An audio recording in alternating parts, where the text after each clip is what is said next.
sahabat, masih tabu bicara kesehatan reproduksi? Takut stigma kalau bicara organ reproduksi, seksualitas, dan relasi?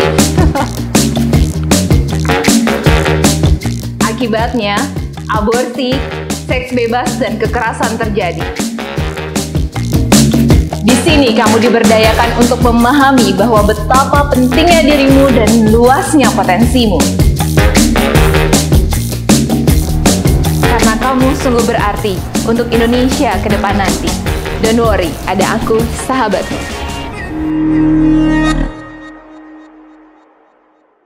Sahabat, terkadang kita perlu melihat lebih dalam lagi diri kita, menyelami diri kita, berbicara pada diri kita, peluk dan sayang diri kita, terbuka terhadap kekurangan diri untuk memberikan ruang dan waktu pada diri untuk selalu memperbaikinya.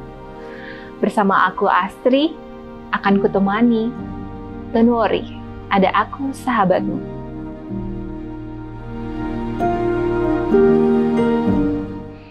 Sahabat, setiap orang pasti punya sisi baik dan sisi buruk dalam hidup. Tidak harus disesali, tapi hidup harus selalu diperbaiki agar bisa bermanfaat bagi sesama.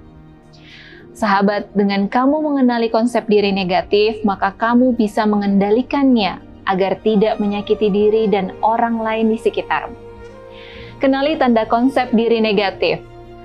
Yang pertama, terlalu peka terhadap kritik.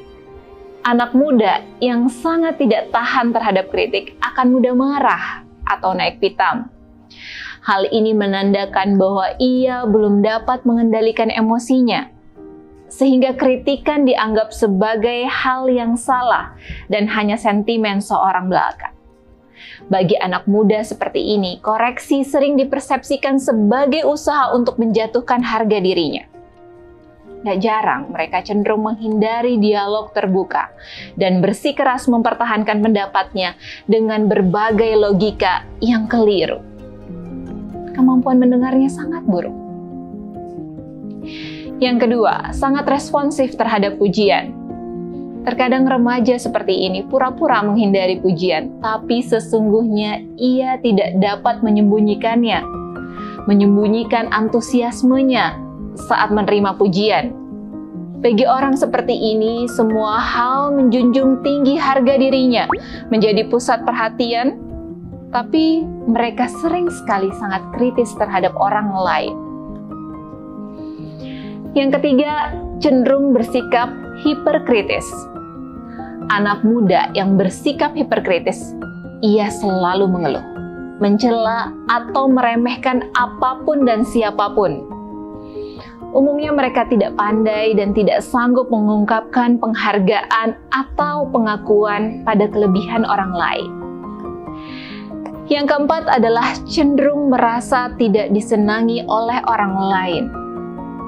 Anak muda yang memiliki konsep diri seperti ini biasanya ia merasa tidak diperhatikan, sehingga ia bereaksi pada orang lain sebagai musuh, sehingga ia tidak dapat melahirkan kehangatan dan keakraban dalam sebuah persahabatan.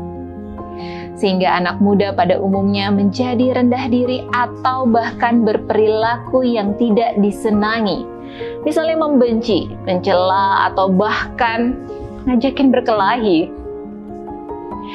Yang kelima adalah bersikap pesimis terhadap kompetisi.